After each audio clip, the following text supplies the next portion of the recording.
Tom Hardy just appeared on live BBC television and absolutely destroyed Keir Starmer in the most explosive, unfiltered and devastating interview that British broadcasting has ever aired.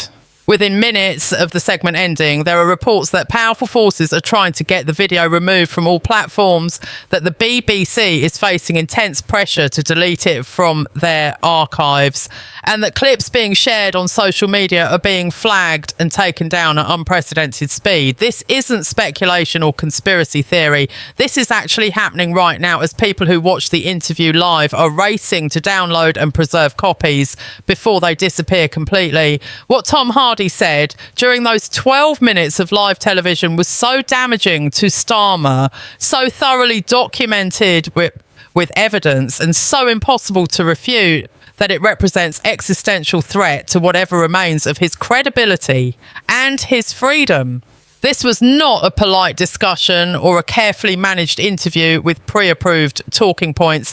This was Tom Hardy, who has already confronted Starmer multiple times about corruption and lies, being given live television platform with no delay and no editorial control, and using every second to methodically present evidence of crimes, to detail systematic corruption, and to call out by name the people who have been protecting Starmer and enabling his continued escape from accountability. The BBC interviewer tried multiple times to interrupt or to redirect the conversation, clearly uncomfortable with how explosive and potentially litigious Hardy's statements were becoming. But Hardy wasn't deterred or controlled. He had come prepared with documents, with timelines, with specific accusations backed by proof, and he was determined to put it all on the record on live national television where it couldn't be edited out or spun away. He named names of contractors who paid bribes. He cited specific amounts of money that went into offshore accounts. He described meetings where corrupt deals were arranged. He read from WhatsApp messages showing Starmer discussing how to hide evidence. And most devastatingly, he directly accused Starmer of crimes, including fraud, tax evasion, money laundering and conspiracy. And he challenged Starmer to sue him for defamation if anything he was saying was untrue, knowing that Starmer couldn't sue without having to prove the allegations were false, which would require opening all his financial records to discovery and would expose even more corruption than Hardy had already revealed. The BBC interview had been scheduled weeks in advance as part of a press tour for Tom Hardy's latest film project. And the expectation was that the conversation would focus primarily on his acting work, with perhaps some brief discussion of his activism and his public profile. The BBC producers certainly hadn't anticipated that Hardy would use the platform to deliver a comprehensive expose of government corruption live on air. But Hardy had been waiting for exactly this kind of opportunity, a live broadcast where what he said couldn't be edited or censored before reaching the public, where he could present evidence and make accusations without giving Starmer's defenders time to prepare counter-narratives or legal strategies to suppress the information. The interview began normally enough, with the host asking about Hardy's film and about his approach to his craft. Hardy gave brief, polite answers to these questions, clearly wanting to get through the obligatory promotional content as quickly as possible so he could address what he actually wanted to talk about. After about 3 minutes of film discussion, the host transitioned to asking about Hardy's political activism and about his previous confrontations with Starmer over arts funding and government corruption.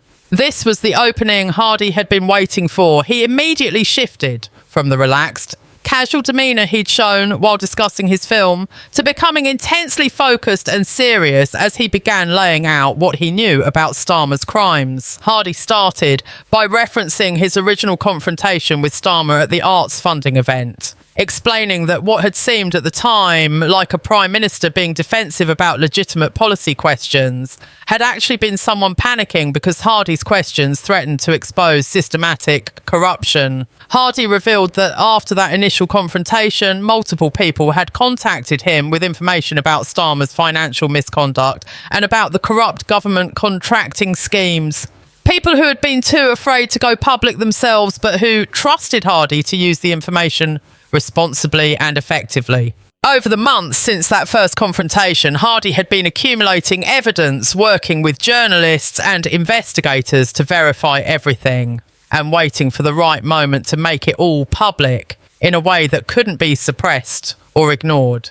This BBC interview, broadcast live to millions, was that moment. Hardy began with the offshore accounts, describing how Starmer had established shell companies in multiple tax havens specifically designed to hide ownership and to avoid British tax obligations. He cited specific account numbers, specific amounts that had been deposited, and specific dates that corresponded with government contract awards to the entities making the deposits. The level of detail made clear this wasn't speculation or rumour, but was based on actual financial records that Hardy had somehow obtained access to.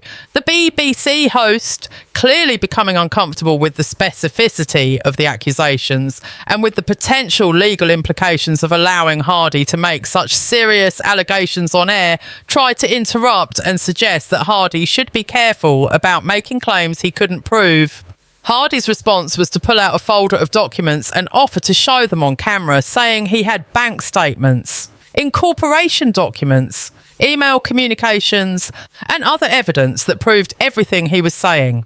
The host declined to look at the documents on air, probably after receiving urgent instructions from producers who were panicking about libel exposure. But Hardy's offer to present the evidence and his obvious confidence that everything he was saying could be proven made his credibility unquestionable to viewers. He wasn't ranting or speculating. He was presenting a case built on documentary evidence that he was prepared to defend. Hardy then moved to discussing the corrupt government contracts, naming specific firms that had received awards worth hundreds of millions of pounds despite having no relevant expertise or track record. He described the pattern where these firms would make payments to Starmer or to organisations connected to him, would receive government contracts shortly thereafter, would deliver little or nothing of value, and would then make additional payments before receiving contract renewals or new awards. Hardy argued that this wasn't business as usual or normal political patronage. This was systematic criminal corruption where government resources were being stolen through fake contracts designed to funnel money to political cronies in exchange for payments that enriched Starmer personally. Perhaps the most damaging part of Hardy's testimony was when he discussed the cover-up and the obstruction of justice. He revealed that he had obtained WhatsApp messages and other communications where Starmer discussed with advisors how to hide the offshore accounts, how to destroy evidence if investigations began, and how to lie when questioned about his finances. Hardy read excerpts from these messages on air, showing Starmer using his own words to discuss criminal cover-up activities. He described a meeting where Starmer had instructed staff to delete emails and messages related to certain contractors, and another meeting where he had approved a false statement to be given to media about his financial affairs because he believed journalists wouldn't be able to prove it was false. These revelations showed consciousness of guilt and showed active criminal conspiracy to obstruct investigations, separate crimes beyond the underlying corruption and tax evasion. Hardy noted that everything he was describing was provable through documents and through testimony from people who had been present at these meetings and who had preserved evidence specifically because they believed Starmer's conduct was criminal and that accountability would eventually be necessary. The methodical way Hardy presented this information, always citing specific sources and specific evidence, made it impossible to dismiss as partisan attack or as unsubstantiated allegations. As Hardy's devastating testimony continued, the BBC host made several more attempts to change the subject or to end the segment, but Hardy politely but firmly insisted on being allowed to finish presenting the evidence he had prepared. He noted that the BBC had invited him on air and that he was using the platform to address matters of serious public interest, and that cutting him off would raise questions about why the BBC didn't want the public to hear about government corruption. This put the host and the producers in impossible position. Continuing the interview exposed them to potential legal action from Starmer, but cutting it short would make it look like they were protecting corruption and would generate massive controversy about BC bias and censorship. They chose to let Hardy continue while presumably alerting their legal team and senior management about what was happening. Hardy used the additional time to address Starmer's secret EU negotiations, describing them as attempt to overturn democratic referendum through deception and through abuse of executive authority. He cited the Supreme Court ruling that had struck down these negotiations and that had found Starmer's conduct to be incompatible with holding office. And he asked why someone who had been found unfit by the highest court was still Prime Minister. He described the secret pension plan that Farage had exposed, noting that targeting elderly people for benefit cuts while hiding millions in offshore accounts showed the depth of Starmer's moral corruption and his contempt for the people he was supposed to serve. Hardy then did something that no one had anticipated and that made the interview instantly legendary. He directly addressed Starmer through the camera, knowing that the Prime Minister or his staff would be watching. Hardy said, "Keir, I know you're watching this, or you'll be told about it within minutes.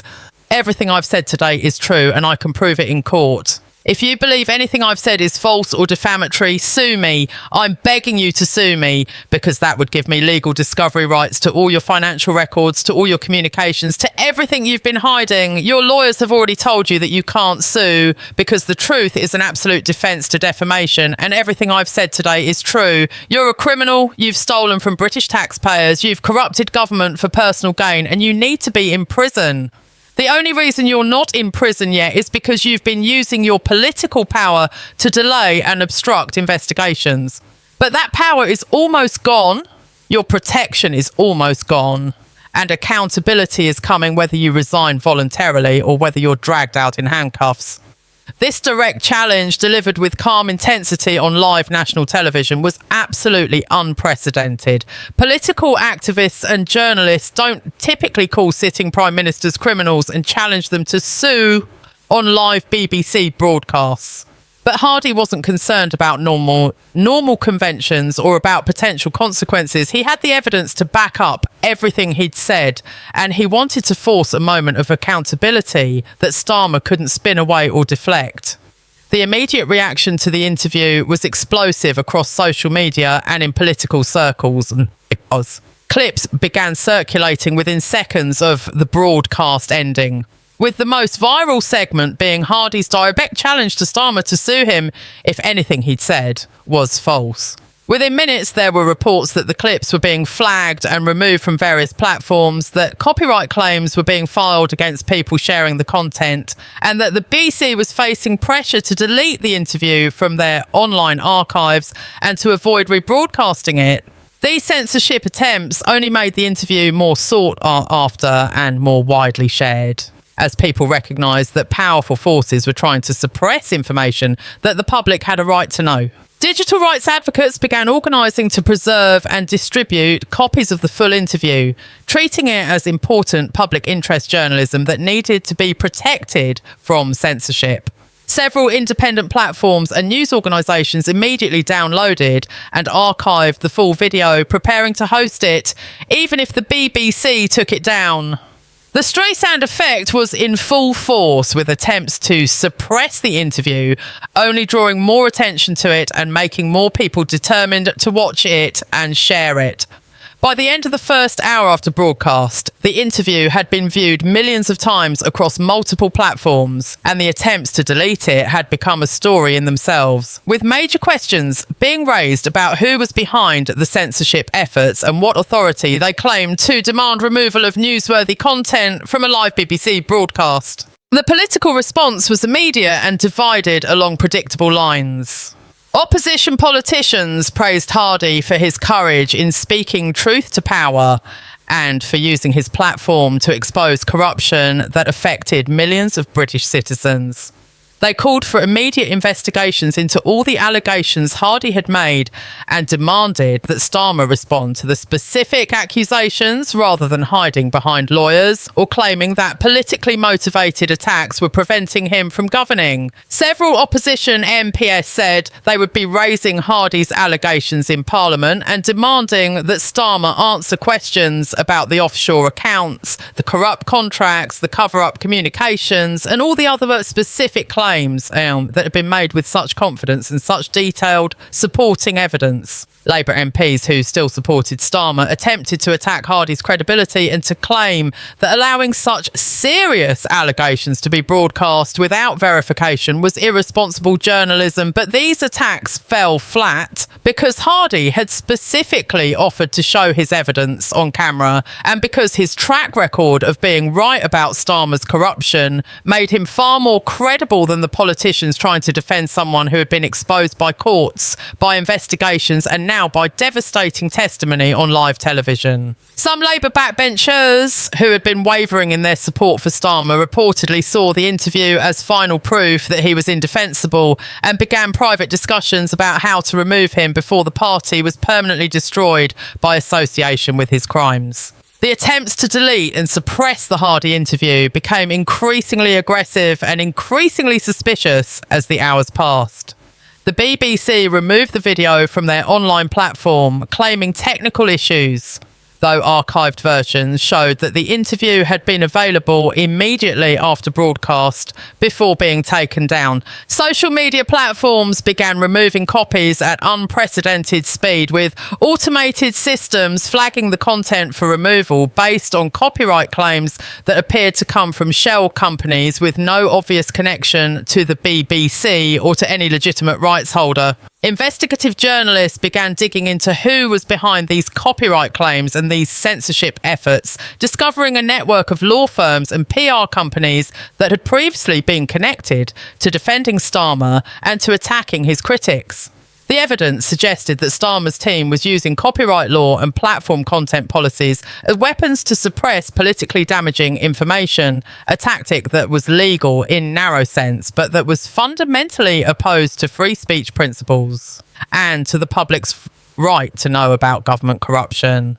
The revelation that Starmer was actively trying to censor Hardy's interview only confirmed what Hardy had said about Starmer being willing to abuse any power available to avoid accountability.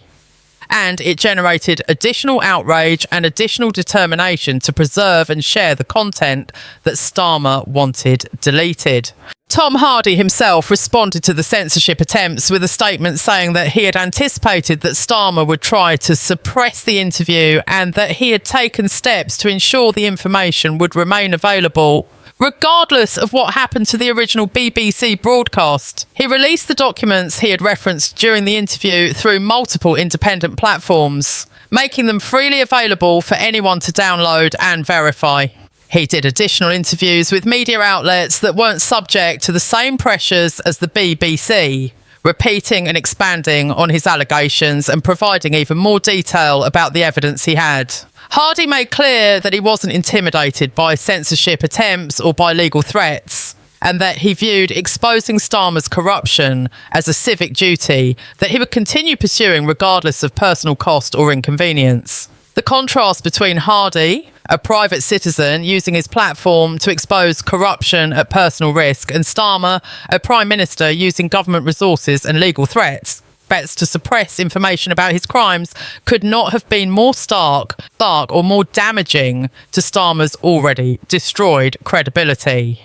The long-term impact of the Hardy interview and the subsequent censorship attempts would be significant for British media, for political accountability, and for the ongoing efforts to hold Starmer responsible for his corruption. The interview demonstrated that live broadcasting remained an important tool for accountability because it prevented pre-broadcast censorship and created records that, while they could be suppressed after the fact, had already reached large audiences and could be preserved through distributed networks that were difficult to completely erase. The censorship attempt showed the lengths to which corrupt leaders would go to suppress damaging information and highlighted the need for stronger protections for public interest journalism and for platforms that would resist political pressure to remove newsworthy content. The preservation and continued sharing of the interview despite suppression efforts demonstrated the power of distributed networks and of determined citizens who refused to allow important information to be memory holed by powerful people who wanted to avoid accountability. The interview became required viewing for anyone following the Starmer scandal, serving as comprehensive summary of his corruption presented by someone who had done extensive research and who had the courage to make specific, detailed allegations on live television, knowing they could be verified and knowing that attempts would be made to suppress them. Hardy's willingness to take these risks and to use his celebrity platform for accountability rather than just for self-promotion earned for him lasting respect and established him as one of the most important voices in exposing Starmer's crimes and in demanding justice for the betrayal of public trust that those crimes represented. The attempted deletion of the video became its own scandal, proving that Starmer had something to hide and that he was willing to abuse power to hide it, adding yet another layer to the comprehensive case that he was unfit for office and needed to be removed and prosecuted to the fullest extent of the law.